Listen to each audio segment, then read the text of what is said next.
আজকে আমি তোমাদেরকে দর্শন করাবো শায়িত বজরংবলীর। তো তোমরা এখানে কিভাবে আসবে, নৈহাটি স্টেশনে গিয়ে 6 নম্বর প্ল্যাটফর্ম থেকে বেরিয়ে প্রচুর অটো পেয়ে যাবে মাদ্রাল হনুমান মন্দিরে আসার জন্য। তো মন্দিরে এখানে প্রবেশ করতে দেখো সামনে রয়েছে গণেশ মূর্তি আর তার পাশে রয়েছে শায়িত বজরংবলী। মাটির 10 ফুট নিচে এই মূর্তিটি রয়েছে, সিঁড়ি দিয়ে তোমাকে নিচে যেতে হবে। আর এখানে কথিত আছে যে মহিলারা বজরংবলীর পা ছুঁয়ে প্রণাম করতে পারবে না, এটা নিষেধ রয়েছে এখানে। আর সঞ্জীবনী বটি আনতে যখন হনুমানজি গিয়েছিল তখন এভাবেই ঠিক গদা দিয়ে মাথা রেখে এভাবেই বিশ্রাম করেছিল। এই মূর্তিটি এখানে এইভাবেই তুলে ধরেছে। আর তার পাশাপাশি এখানে রয়েছে মা অন্নপূর্ণার মন্দির।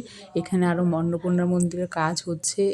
এই মন্দিরে রয়েছে মা অন্নপূর্ণা, তার সাথে সাথে রয়েছে শিব মন্দির রয়েছে, রাধাকৃষ্ণর মূর্তি রয়েছে, আর রাম লক্ষ্মণ সীতারও এখানে ফটো রয়েছে।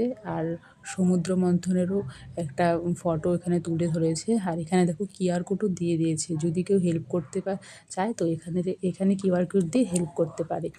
এই মন্দিরের পাশাপাশি বাচ্চাদের জন্য একটি সুন্দর পার্কও রয়েছে। পার্কের মধ্যে অনেক খেলারও জিনিস রয়েছে, দোলনা এসব রয়েছে। তো এখানে আরেকটি দিঘি রয়েছে, এটির নাম হলো কালা দিঘির পাড়। বঙ্কিমচন্দ্র চট্টোপাধ্যায়ের ইন্দিরা উপন্যাসে তিনি এই কালা দিঘি পাড়ের কথা উল্লেখ করেছেন। তোমরা যদি উপন্যাসটি পড়ে থাকো তাহলে নিশ্চয়ই জানবে। আর এই বজরংবলীর মন্দিরে শনিবার, রবিবার আর মঙ্গলবারে ভোগ প্রসাদ খাওয়ানো হয়। পার পার্সন কুপন মূল্য হলো 51 টাকা। তো তোমাদের এই সম্পূর্ণ মন্দিরটি কেমন লাগলো অবশ্যই জানিও। আর তোমরা এমন বজরংবলীর শায়িত বজরংবলীর মূর্তি আরও কোথাও আছে কি না জানিও। তো সম্পূর্ণ ভিডিওটি কেমন লাগলো নিশ্চয়ই কমেন্টে জানাবে। তো টাটা।